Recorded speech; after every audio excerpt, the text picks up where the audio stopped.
Today, we've been crossing to the Cape and looking at the consequences of very wild weather. The death toll, at least 8 people confirmed killed. And let's cross back to James Styan from the Environmental Affairs Department in the Western Cape. We got cut off, unfortunately, earlier.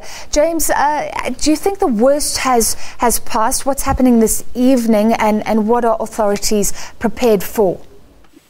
Hi, Francis. We think we're in for a very tough evening. It's getting freezing cold. We're seeing a lot of snow expected over the high-lying areas. It's going to just get absolutely smashingly cold. And that going along with the gale force winds. It's not time to be outside in the Western Cape tonight and early tomorrow morning, and we are calling on people to remain indoors and dress warmly, limit their movement outside, and we're thinking about our emergency services guys that have really gone an extra mile in the past few hours and have still got some way to go. We did see visuals earlier of people removing the trees that were strewn across the road, and our reporter commending those officials. What was the province and the city ready, do you think? Well, how ready can you ever be for something like this? It's the worst storm in 30 years to hit the province, and I think that we've done as good a job as anyone could have done under the circumstances. The decisions we made in hindsight, I think, were absolutely correct ones.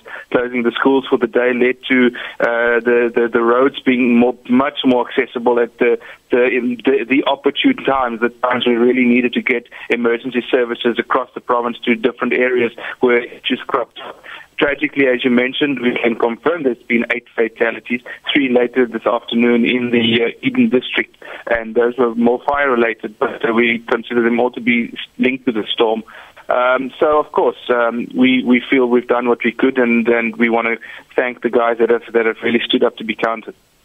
What are we hearing in terms of infrastructure? Apparently some trains delayed. Just tell us what you know. So across the province, we haven't done a full damage assessment yet. Many structures have collapsed. Lots of roofs have been blown away. We've had about 24 schools quite damaged. So again, shows closing the schools was probably the exactly right decision to take.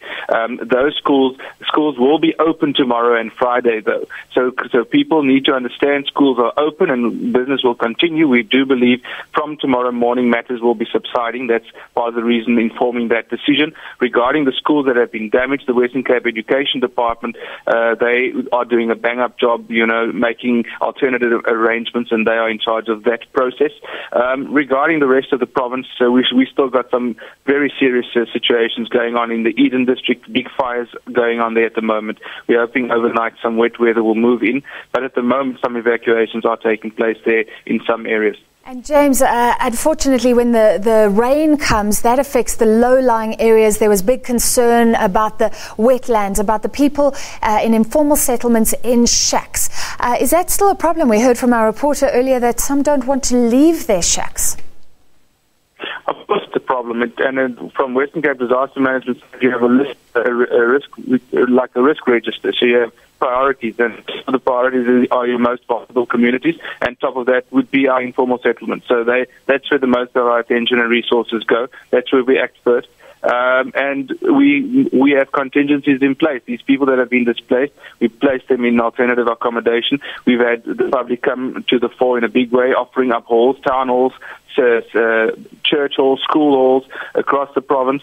We believe people have been accommodated. We haven't picked up serious issues of people that haven't been able to find accommodation during this troubling time. They're welcome to call us at the Disaster Demand Centre. We will make a plan, but we're not aware of people who haven't been accommodated, and we will continue looking out for them in the interim until there's a proper resolution of the challenges.